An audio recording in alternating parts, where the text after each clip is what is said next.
은혜 받으실 하나님 말씀은 창세기 20장 1절로 7절까지 말씀, 구약성경 25면에 있습니다. 우리 한 절씩 저와 여러분들이 번갈아 교독하도록 하겠습니다. 아브라함이 거기서 네게브 땅으로 옮겨가 가데스와 술 사이 그랄에 거류하며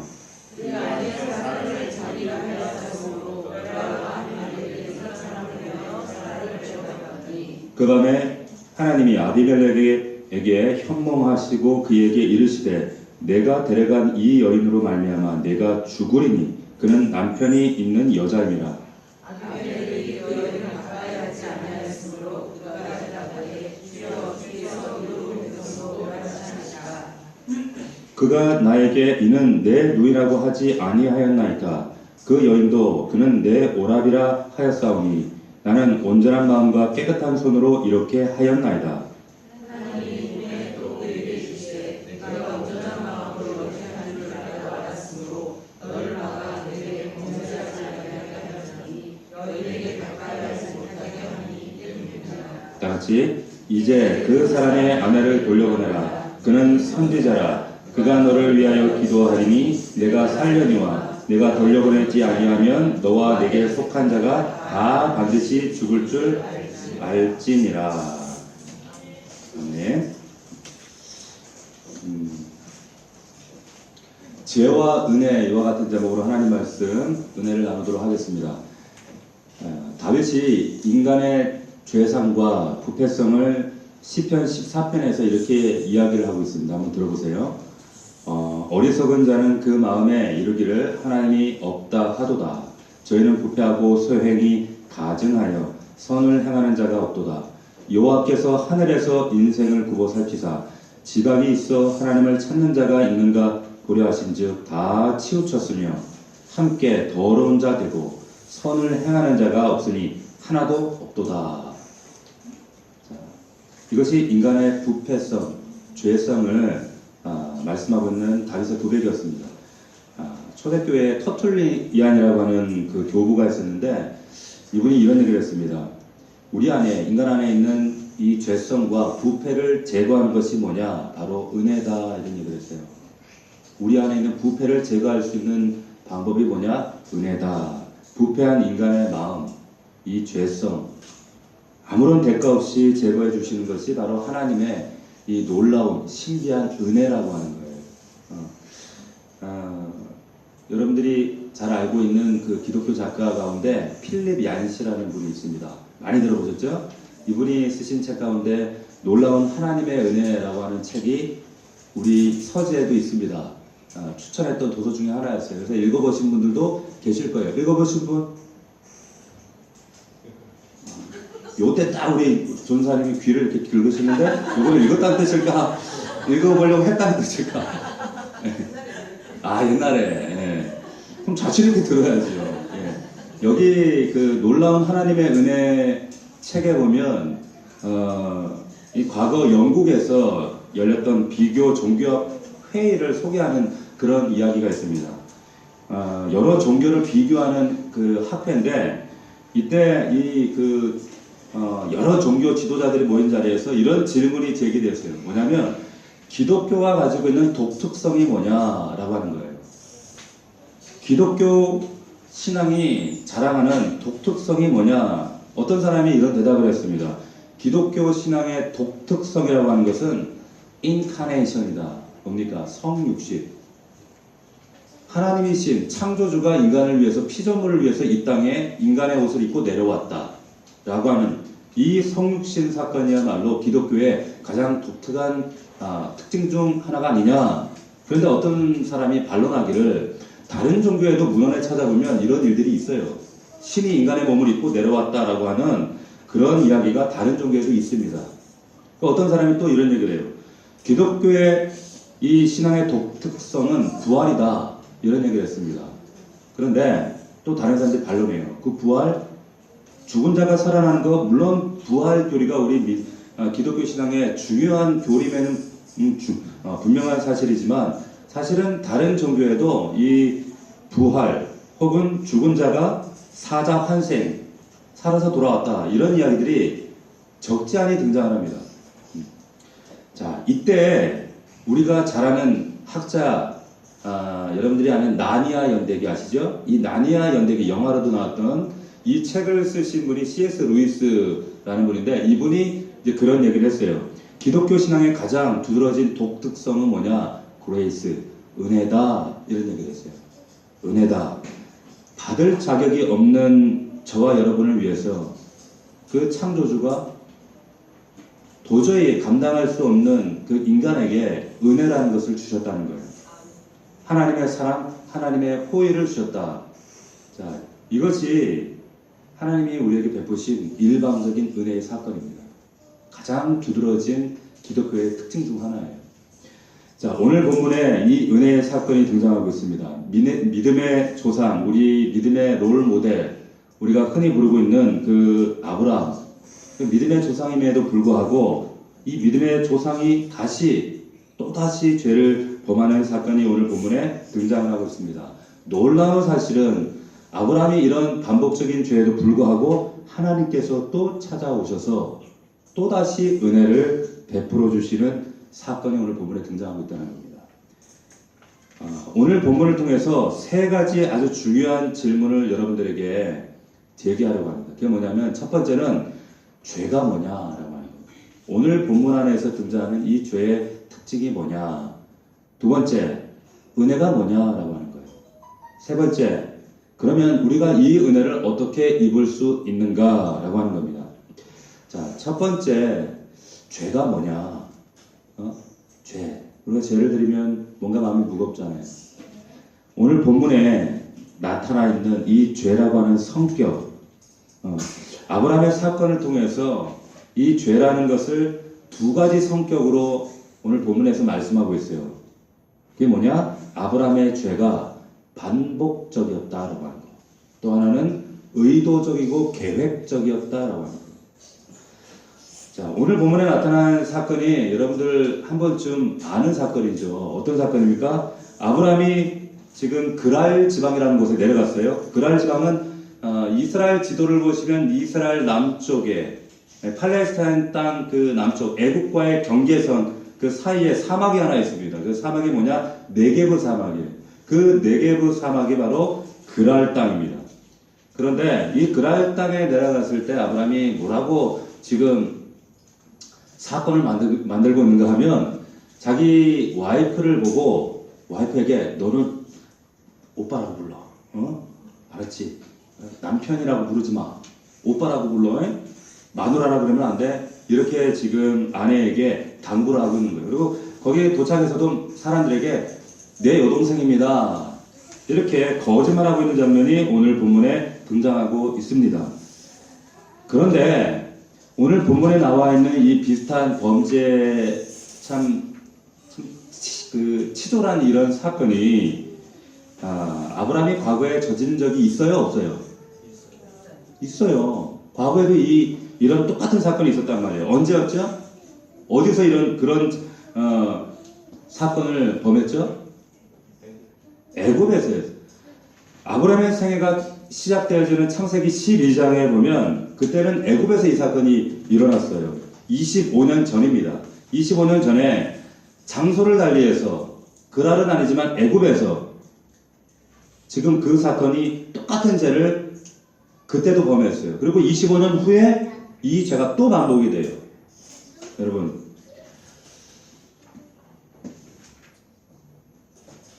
마누라가 예뻐서 그랬을까? 아멘이에요?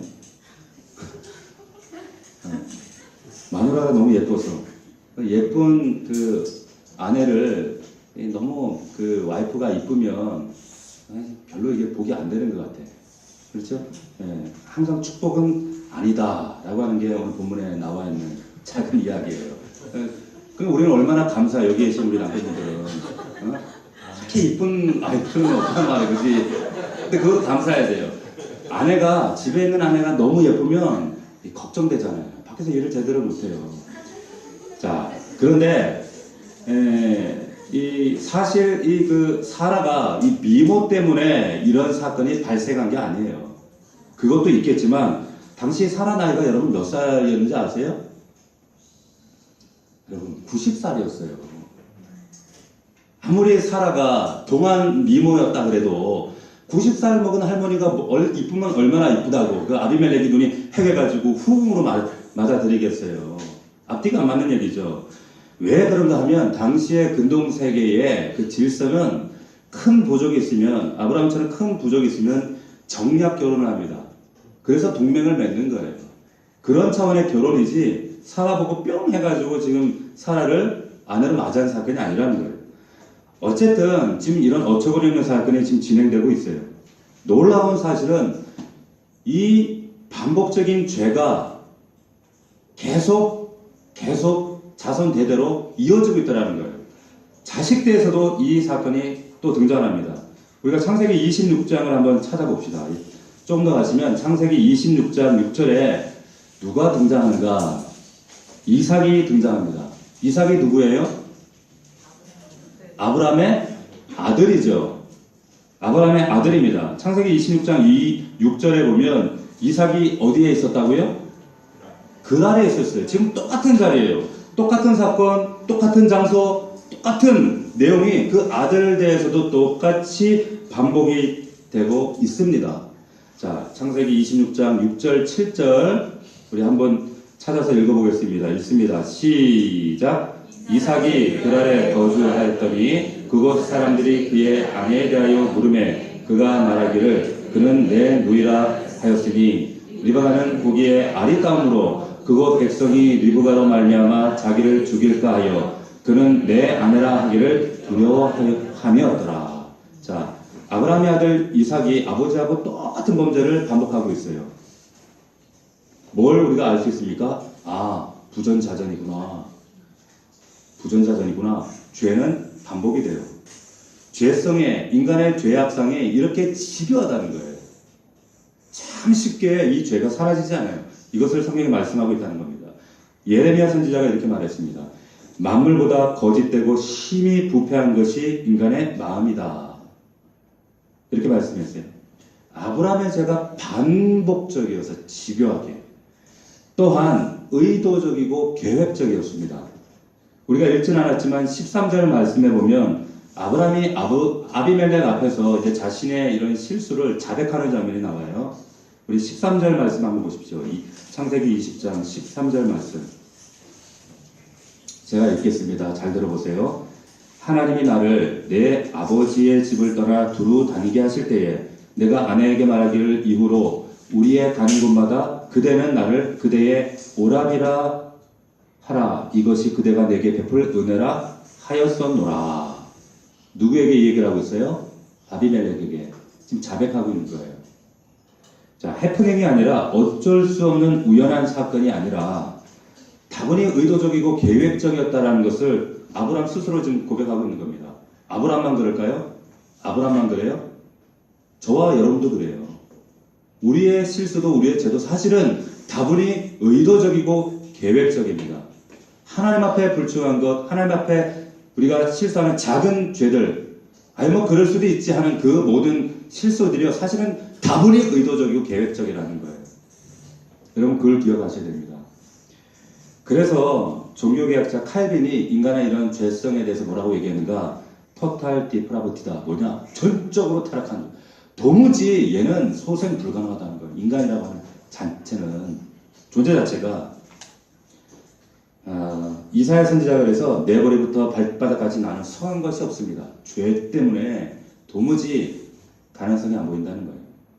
반복적이고 의도적인 범죄를 알면서도 다시 그리고 또다시 죄를 범하고 있는 이 현장, 이게 누굽니까? 누구예요? 우리예요. 우리 아브라함의 모습을 통해서 우리를 보라고 하실 겁니다. 이게 우리의 실상이라는 거예요. 그런데 오늘 이 본문을 통해서 죄만 보이면 우리 마음이 무거워요. 낙심돼요.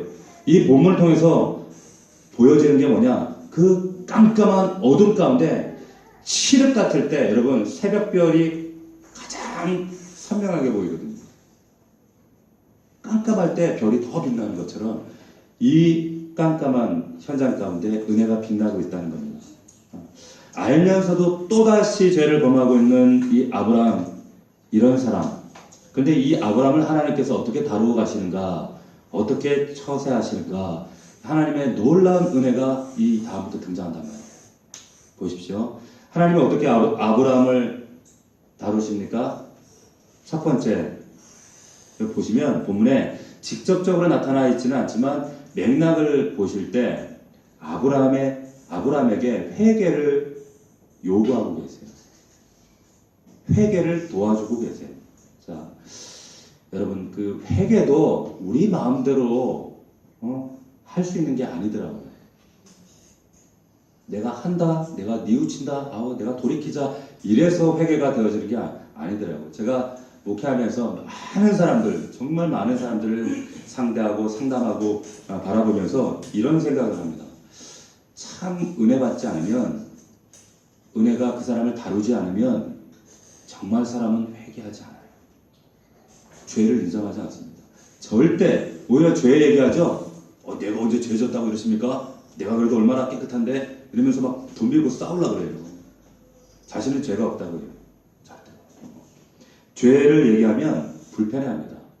왜? 나름 자기는 의롭게 살았다고 생각하는 거예요. 그래서 우리가 하나님의 은혜를 만나죠. 내가 하나님 앞에 얼마나 연약한 죄인이고 내 모습의 실상을 깨닫는 사람은 그래서 자신의 과거의 자랑을 얘기하잖아요. 나의 얘기를 하지 않습니다. 누군가에게 자기 얘기를 많이 하고 싶어하는 사람들이 있어요. 내 과거, 나의 전력, 내가 잘날 때 전성기. 그런데 주님 만나고 난 이후에는 그것들이 다 배설물로 보이는 거예요. 그래서 아이 메시지, 나에 대한 메시지가 이제 하나님으로 바뀌어져요. 자, 여러분, 우리 탕자의 사건 한번 생각해 보시기 바랍니다. 아버지가 탕자를 은혜로 부를 때, 초청할 때 편지를 써가지고 이놈 새끼 빨리 안 돌아오는 거 새끼 다리 몽둥이 흔들어 버린다, 이렇게 하지 않으셨어요. 그냥 기다려요. 자, 탕자가 언제 회개하는가? 언제 회개했죠? 언제 회개했을까요? 언제 회개했을까요? 네? 재산이 다 탕진됐을 때, 그때는 회개한 게 아니라 그때 회개한 건 아니에요.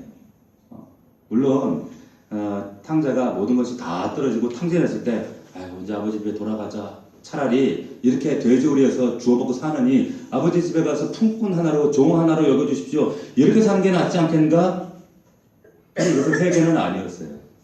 언제 회개했는가? 아버지가 안아줬을 때. 기대를 가지고 나를 종으로는 받아주시겠지, 기대를 가지고 무거운 발걸음을 가지고 힘없이 아버지의 자비와 선처를 기다리면서 이제 고단한 마음으로 아버지 집을 향해서 나아갑니다. 그런데 성경에 보시면 그 농구 앞에서 걸어오는 그 아들을 누가 먼저 봤어요? 아버지가 먼저 봤어요. 아버지가 먼저 보고 탕자가 한 걸음 옮길 때 아버지는 10걸음 뛰쳐나와서 그 아들을 얼싸 품에 안아요. 그걸 안습니다. 그리고 입을 맞춥니다. 성경에 보면 입도 한 번 맞춘 게 아니라 많이 맞췄다는 거예요. 많이 맞추고 송아지를 잡아요. 동네 사람을 다 불러요. 잔치를 베풉니다. 이 아들은 죽었다가 살아 돌아온 내 아들이고 잃어버렸다가 다시 찾은 내 아들입니다. 자, 우리 같으면 이놈의 새끼, 이런 패륜 같은 놈, 아버지 유산을 아버지가 돈을 시퍼렇게 뜨고 살아있는데 유산을 달라고 그래? 그걸 가지고 다 탕자나고 돌아와? 율법의 정제대로 따귀를 때리고 돌을 치든지 내쫓아야 되는데 아들도 그럴 줄 알았단 말이에요. 우리는 그래야 뭔가 인간고 속이 시원해. 그런데 하나님 어떻게 하십니까? 그 아들을 끌어안는단 말이에요. 너 왜 그랬니? 너 왜 이랬니? 저랬니? 안 하세요. 지적하지 않아요. 여러분들 자식들 지적한다고 달라지지 않습니다. 조건 없이 안아줄 때 변화돼요. 죄를 간과하시라는 얘기 아닙니다. 사랑하면 엄격한 엄한 초달을 하라고 자문에 말씀하셨어요. 그렇지만 지적질한다고 애들이 안 변해요. 절대 변하지 않습니다. 끝까지 하나님이 그러셨던 것처럼 네 뒤에는 변하지 않는 하나님의 은혜가 있어. 이걸 아이들이 느낄 때 변화돼요. 시간이 걸려요. 탕자도 시간이 걸렸잖아요. 이런 아버지의 모습을 볼 때, 이런 바보 같은 아버지의 모습을 볼 때, 탕자가 무슨 고백을 했을까요? 비로소 오열하면서 탄식하는 거예요. 아버지, 잘못했어요. 그런 바보 같은 그 페륜의 아들을 위해서 송아지지 않고 뽀뽀하고 끌어안고 잘못했다는 말은 한마디도 안 하고 그런 바보 같은 아버지의 모습을 보면서 아들의 마음이 녹아버립니다. 녹아요. 그 사랑 때문에 그 은혜 때문에 회개가 가능하게 된다는 거예요. 하나님께서 아브라함을 그렇게 다루십니다. 보세요. 오늘 말씀에 보면 아브라함이 이런 반복된 죄를 해도 아브라함을 혼내시지 않고 아비멜렉을 혼을 해요. 이런 어처구니없는 짓을 하는데 아브라함에게 야 네가 또 이러니? 25년 전에 그렇게 한번 당해놓고 또 정신 못 차렸네? 이놈의 새끼 너 이제 아웃 이러지 않으시단 말이에요. 자, 제가 만약에 하나님이었다면 아브라함에게 진짜 그냥 벼락을 던져갖고 너 아웃. 사람이 없니? 네? 사람이 없니? 사람이 너 하나뿐이야? 아웃. 그런데 하나님 안 그러세요. 네가 이래가지고 믿음의 조상 하겠냐? 열국의 아버지 하겠냐? 한 번도 아니고 두 번씩이나 이런 치사한 죄를 두 번씩이나 네 마누라는 뭔 잘못이냐? 억울하게. 네? 하나님이 이렇게 다가서지 않습니다. 여기에 은혜가 있어요. 이 하나님 탕자를 바라보시고 맞이하는 아버지의 마음 그대로 여기 안에 나타나 있습니다. 한 걸음 더 나아가서 여러분 아브라함의 아내였던 사라를 보호해 주시는 이 사건 속에서 더 깊은 하나님의 은혜를 우리가 발견하게 돼요. 보십시오. 사라 여자가 뭔 잘못이 있어요. 남편 잘못 만나가지고 고생하고 여기저기 정처 없이 또 돌아다니면서 남편이 시켰잖아. 너 오빠라고 불러. 시킨 대로 한 것밖에 없어요. 그런데 그 사막의 그랄왕 첩으로 들어가게 생긴 거예요. 얼마나 억울하고 불쌍해. 하나님 편에서 볼 때 이 사라가 너무 불쌍했던 거예요. 그래서 사라를 보호하시기로 작정하시죠. 어떻게 보호하십니까? 그 사라를 아내로 취하려고 하는 그 그랄왕 꿈에 짜잔 나타나시는 거예요. 그래가지고 꿈에 나타나서 야 임자 있는 여자다. 마누라다. 너 건드리지 마. 이놈의 새끼 건드리면 너 확 다리몽대를 분질러버려. 하나님 그러시는 거예요. 그러니까 이 아벨이 놀래가지고 떡 하지 않습니까? 이게 무슨 말일까요? 하나님이 간섭하시는 거예요. 어떤 간섭입니까? 은혜의 간섭이에요. 은혜가 간섭하시는 겁니다. 이 애처로운 여인, 이 불쌍한 여인, 이 사라를 보호하시기 위해서 하나님의 은혜가 간섭하시는 겁니다. 이 간섭이요, 저와 여러분의 삶 가운데도 늘 따라다녀요. 간섭이라고 생각하지 마세요. 하나님 은혜입니다. 이 은혜 때문에 여러분들이 이 자리에 앉아 있는 거예요. 여러분 더 놀라운 은혜가 있습니다. 그 은혜가 뭔지 아세요? 이 아브라함이 이렇게 어처구니 없는 죄를 두 번씩이나 반복함에도 불구하고 아직도 하나님이 그 아브라함을 향해서 기대를 갖고 계시는 거예요.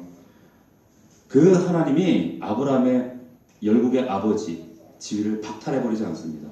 오늘 본문에서 참 감동적인 구절이 있습니다. 그게 어디냐? 7절이에요. 7절 말씀. 우리 7절 말씀을 우리 한번 다 같이 20장 7절 말씀을 다 같이 읽어보도록 하겠습니다. 자, 시작. 이제 그 사람의 아내를 돌려보내라. 그는 선지자라. 그가 너를 위하여 기도하리니 내가 살려니와 내가 돌려보내지 아니하면 너와 내게 속한 자가 다 반드시 죽을 줄 알지니라. 아멘. 반복적인 이런 범죄 가운데 어처구니 없는 이 치졸한 아브라함에게 하나님이 또 은혜를 베푸시는 장면이에요. 뭐라고 합니까? 그 사람의 아내 돌려보내라. 그 다음에 여러분 무슨 말이 나옵니까? 그는 선지자다. 선지자다. 히브리 말로 여러분 선지자 나비예요. 나비. 이 나비, 히브리 말로 나비라고 하는 것이 선지자인데 뭐 미래를 예언하고 점쟁이처럼 점을 치고 이리 가라 저리 가라 이게 선지자가 아니라 성경에서 말하는 선지자는 하나님의 말씀을 맡은 자, 그 사람을 선지자라고 합니다. 선지자가 뭐라고요?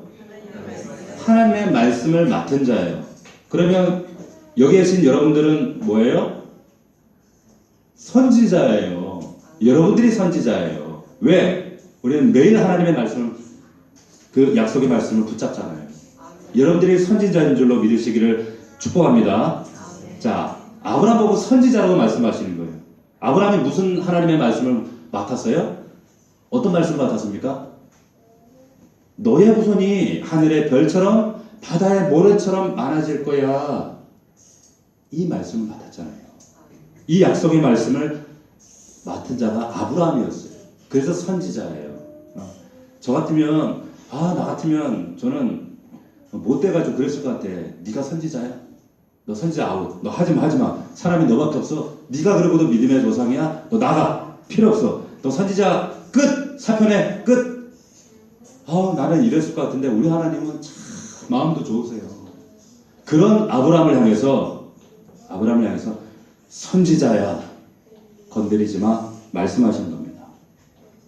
하나님은 여전히 이 아브라함의 죄, 반복적인 죄, 고의적이고 의도적인 이 계획적인 죄, 이 아브라함의 이 실패한 죄 현장, 그럼에도 불구하고 하나님은 아직도 말씀하시기를 뭐라고 말씀하세요? 선지자야.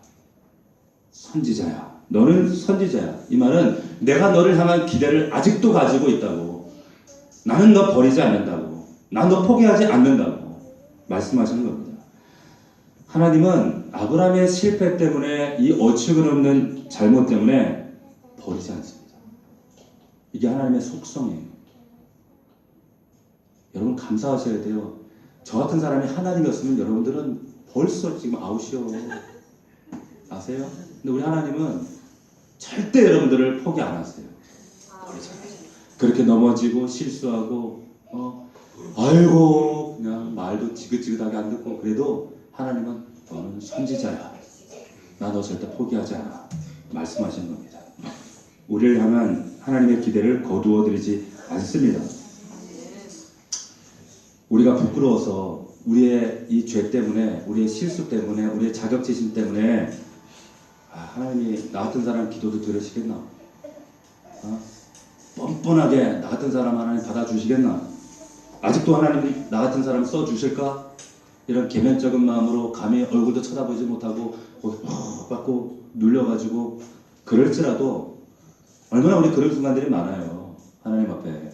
그런데 하나님은요 그런 우리에게 나에게 다가오시는 거예요. 그리고 말씀하십니다. 아니야. 나 아직도 너에 대한 기대 버리지 않았어. 나 포기하지 않아. 넌 참 귀한 사람이야. 너 선지자야. 너 하나님의 사람이야. 너를 향한 계획이 있다고. 쓸 계획이 있다고. 이렇게 말씀하시는 하나님. 그 하나님을 붙잡고 찬양할 수 있기를 주의 이름으로 축원합니다. 그 하나님 우리 아버지예요. 얼마나 감사합니까? 자, 마지막으로 여러분 이 은혜가 어떻게 시작되는가 한번 살펴봅시다. 우리가 어떻게 하면 이 은혜를 받을 수 있는가? 하나님의 은혜를 어떻게 하면 이 은혜를 우리가 경험할 수 있는가? 물론 은혜라고 하는 것은 일반적으로 하나님께서 조건 없이 주시는 게 은혜예요. 그런데 본문의 상황을 우리가 잘 살펴보게 되면 아브라함이 이 은혜를 경험할 수 있었던 상황적인 열쇠가 있어요. 열쇠가 있습니다. 두 가지라고 생각합니다. 그게 뭐냐? 첫 번째는 죄와 대면하는 장면이에요.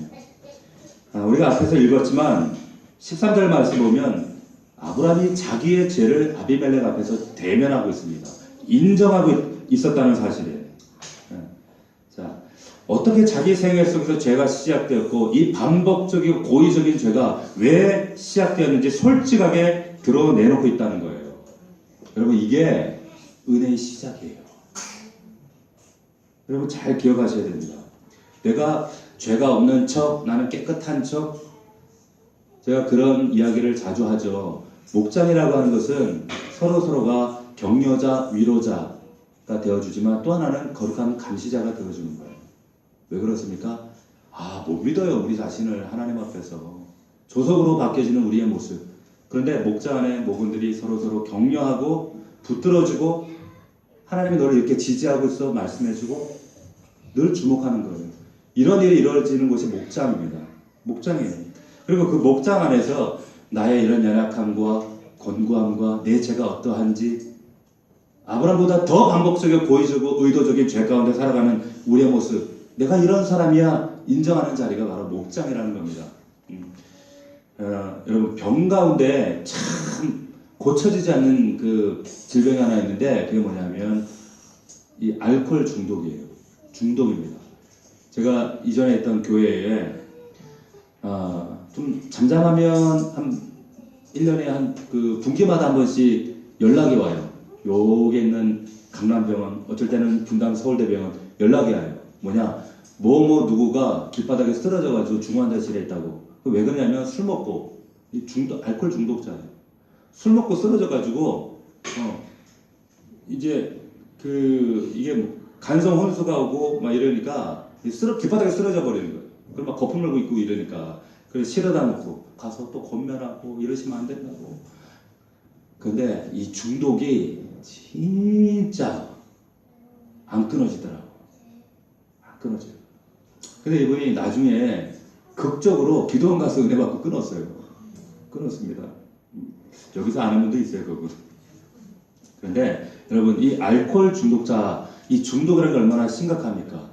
요즘에 아이들 미디어 중독, 핸드폰 중독, 이거 간과하실 일이 아니에요. 정말 기도 많이 해야 됩니다.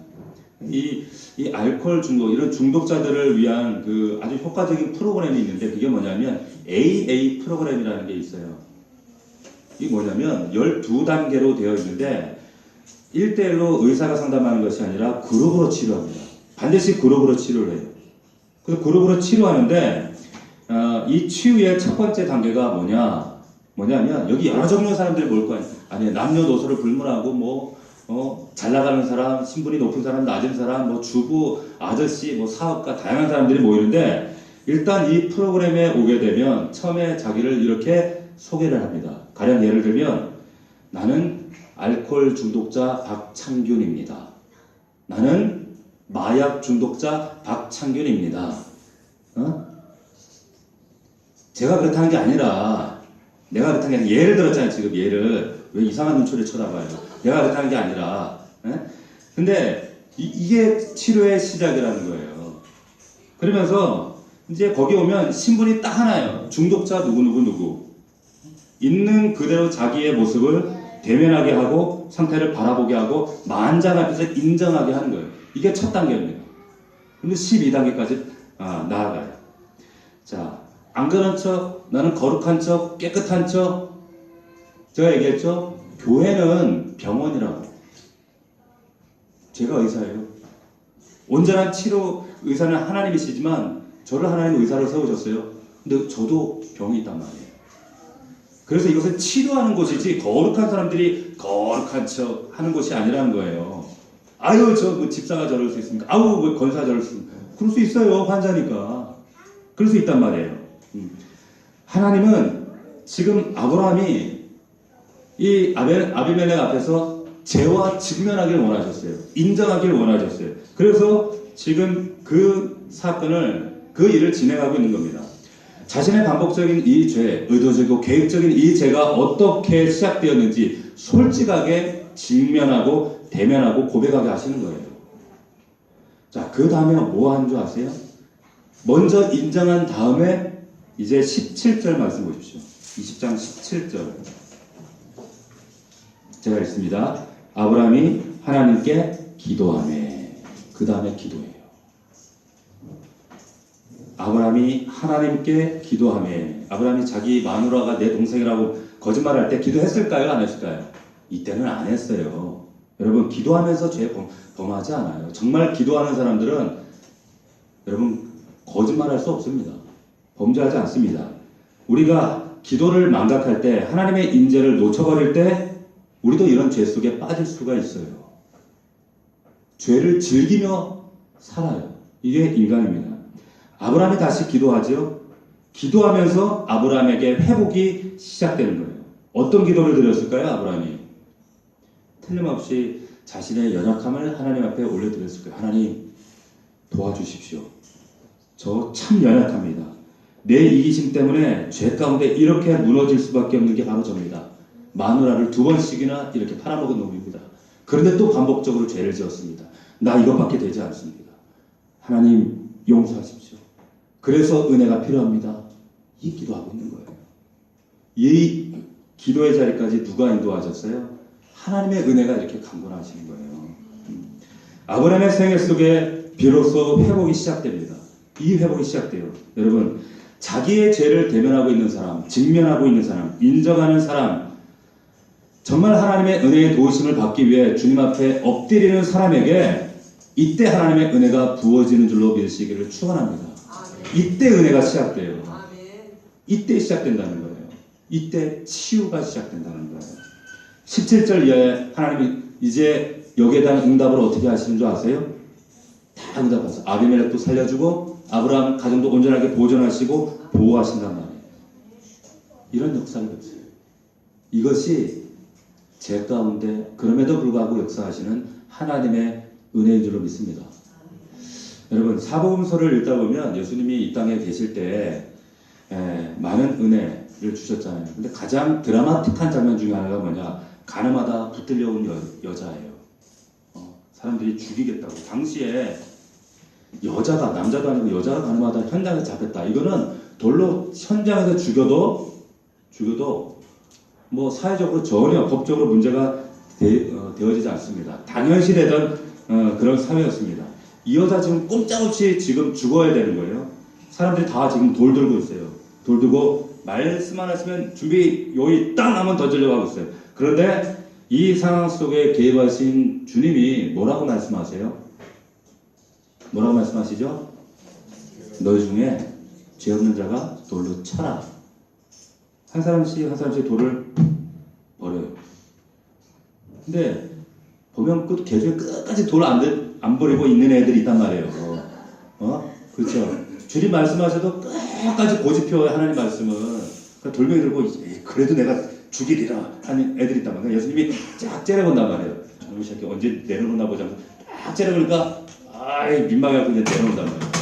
내려놓고 하나 돌멩이를 던지고 퇴장했어요. 나중에 아무도 없어요. 여자하고 둘만 딱 남았어요. 예수님이 뭐라고 말씀하십니까? 난 너 정죄하지 않아. 난 너 정죄하지 않아. 그리고 뭐라고 말씀하지? 난 너 용서한다. 용서해. 그런데 우리 사랑하는 여러분, 예수님 말씀이 거기서 끝나지 않습니다.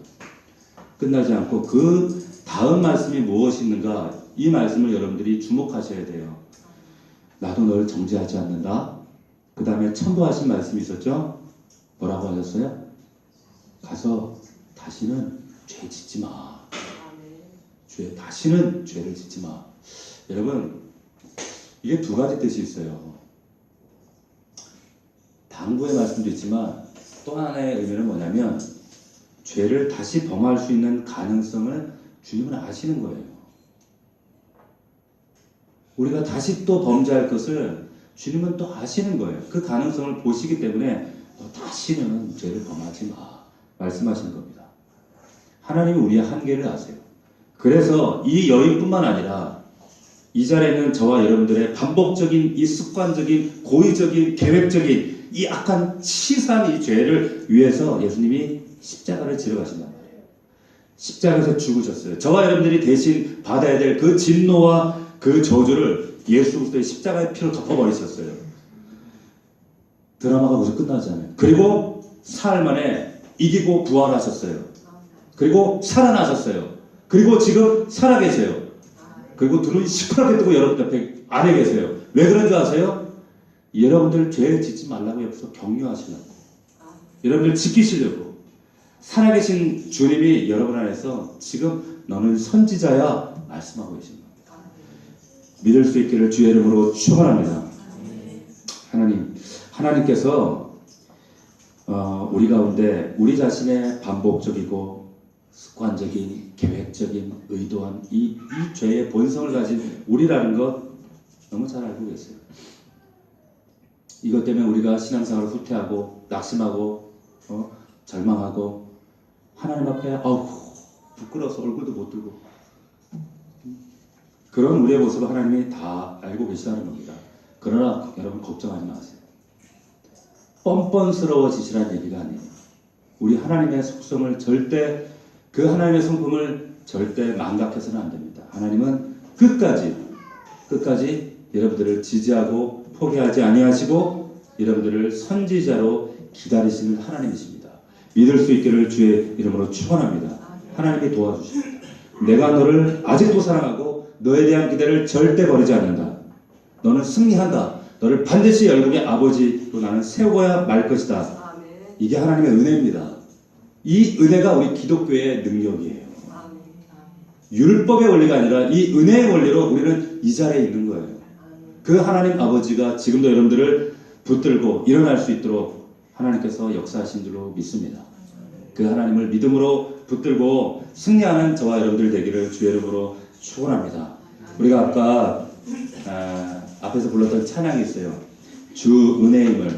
한번 가사를 보면 이런 내용이 나옵니다. 주 나의 모습 보네 상한 나의 마음 보시네 주 나의 눈물 안에 홀로 울던 맘 아시네 세상 소망 다 사라져가도 주의 사랑은 끝이 없으니 살아가는 이 모든 순간 주 은혜임을 나는 믿네.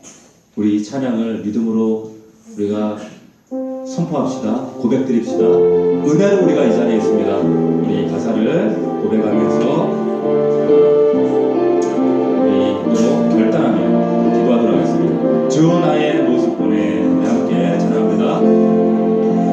주 나의 모습 보내 상한 나의 맘 보시네 상한 나의 맘 보시네 주 나의 눈물 안에 주 나의 눈물 안에 홀로 울던 맘 아시네 홀로 울던 맘 아시네 주 사랑 내게 있네 주 사랑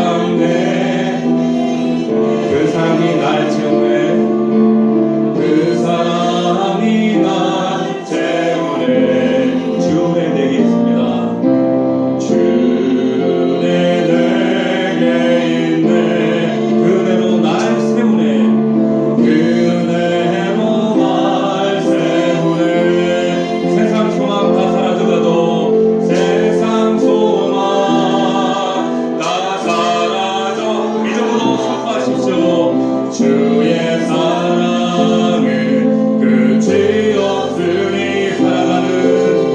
살아가는 이 모든 순간이 주의 힘을 나는 믿네. 우리 다시 한번 1절을 고백해 봅시다. 주 나의 모습 보내 주 나의 모습 보내 상한 나의 맘 보시는 하나님 상한 나의 맘 보시네 주 나의 눈물 안에 주 나의 눈물 안에 홀로 울던 맘 아시네 홀로 울던 맘 아시네 세상 소망 다 사라져가도 세상 소망 다 사라져 아멘 주의 사랑은 끝이 없으니 살아가는 이 모든 순간이 주의 힘을 나는 믿네 세상 소망 다 사라져가도 세상 소망 다 사라져가도 주의 사랑은 끝이 없으니 살아가는 이 모든 순간이 주의 힘을 나는 믿네 아멘. 우리 시간 하나님께 결단하며 기도합시다. 하나님 이렇게 의도적이고 계획적이고 반복적인 죄 가운데 날마다 실패할 수밖에 없는 연약한 우리의 모습 그럼에도 불구하고 아버지 되신 하나님 나를 사랑해 주셔서 나를 끝까지 인내하시고 포기하지 아니하시고 버리지 아니하시고 외면하지 아니하시고 아브라함을 끝까지 인내하신 것처럼 나를 향하여 너는 선지자다 너는 선지자다 너를 향한 기대와 계획과 소망을 나는 포기하지 아니하리라 약속하시는 하나님 나의 아버지 감사합니다. 그 은혜를 잊지 않기를 원합니다. 그 은혜를 붙잡기 원합니다. 그 은혜로 하나님 믿음으로 나아가기를 원합니다. 하나님 나의 연약한 모습을 주님 앞에 낱낱이 고하며 자백하며 대면하며 인정하기를 원합니다. 아버지여 나에게 다시 한번 이 은혜를 부어주시옵소서. 그렇게 살지 못했던 과거를 주님 앞에 올려드립니다. 회개합니다. 아버지 하나님 이 은혜로 나를 새롭게 하시고 아버지 하나님 변화시켜 주시옵소서. 우리 이런 마음으로 말씀을 잡고 간절한 마음으로 통성으로 기도하겠습니다. 살아계신 아버지 감사합니다. 아버지 하나님 주께서 아브라함 이 열방을 하나님 나라로 세우시기 위하여서 하나님께서 수많은 죄악과 반복된 계획적이고 의도적인 저의 실수와 실패 가운데도 변함없이 아브라함을 찾으시고 부르신 주님 감사합니다. 아버지 하나님 저를 붙들어 주시옵소서. 아버지 하나님 너는 선지자라. 너를 향한 나의 기대와 나의 믿음과 나의 계획을 결단코 포기하지 아니하리라. 하나님 때로는 우리가 낙심하고 실패하는 현장 가운데서 하나님 낙심하지 않고 절망하지 않는 것은 이 하나님의 놀라운 은혜로 말미암아 우리가 다시 일어납니다. 다시 일어섭니다. 아버지 이 은혜를 부어 주시옵소서. 이 은혜로 살게 하여 주시옵소서. 이 은혜로 승리할 수 있는 믿음을 우리 가운데 허락하여 주시옵소서. 생명 되신 아버지 하나님 나에게 이 은혜를 허락하여 주셔서 죄를 대면할 때 이 실수를 반복할 때 인정하게 하시고 이 은혜가 필요한 자임을 하나님 앞에 고백할 수 있는 우리 믿음의 종들이 다 될 수 있도록 주여 역사하여 주시옵소서. 하나님 살아가기가 하루하루 넉넉하지 않습니다. 하나님의 은혜와 하나님의 도우심과 하나님의 함께하심이 없이는 그 입마음에 하나님이 없이는 살아갈 수 없습니다. 한참도 내다볼 수 없는 것이 우리의 인생입니다. 우리의 인생 50년, 70년, 100년을 산다 한들 아버지는 지난 살아온 이 100년의 삶의 노하우를 가지고 단 하루 내일의 한날을 우리가 예측할 수 없고 준비할 수 없는 것이 연약한 우리의 모습임을 고백합니다. 아버지 하나님 붙들어 주시옵소서. 아버지 하나님 도와주시옵소서. 하나님의 은혜로 나아가는 믿음의 종들 될 수 있도록 축복하여 주시옵소서. 역사하여 주시옵소서. 은혜를 구합니다. 존귀하신 아버지 감사합니다. 영원한 멸망과 죄 가운데 고의적이고 의도적이고 계획적인 이 반복적인 연약한 우리의 죄와 허물 가운데 무너져 사라질 수밖에 없는 우리들, 그럼에도 불구하고 하나님 나를 향한 사랑과 은혜와 하나님 그 계획과 하나님의 마음을 포기하지 아니하시고 너는 선지자라 말씀하신 하나님, 그 은혜를 생각할 때 감사함을 드립니다. 아버지 하나님, 나를 향하신 그 하나님의 은혜를 망각하지 않도록 나의 마음을 나의 믿음을 붙들어 주시옵소서. 때로는 실수하고 실패하고 넘어질지라도 그 은혜의 하나님을 잊지 않고 반드시 아버지 하나님 그 탕자를 기다리는 아버지의 마음을 기억하게 하시고 주님 앞에 돌아와 회복되어지며 생명으로 일어나며 약속의 말씀을 붙들고 다시 선지자의 믿음을 회복하는 하나님의 약속의 말씀을 맡은 자로서 다음 대의 이 세상 가운데 믿음의 자리에 설 수 있도록 주께서 인도하여 주시옵소서. 하나님은 우리를 결단코 포기하지 아니하십니다. 하나님은 절대로 우리를 놓지 않으십니다. 그 하나님을 기대하며 바라보는 믿음의 종들, 그리하여서 가정과 일터와 삶 가운데 그 하나님으로 말미암아 반드시 선지자의 삶을 살아가는 귀한 믿음의 종들 될 수 있도록 축복하여 주시옵소서. 예수님의 이름으로 기도하옵나이다. 아멘.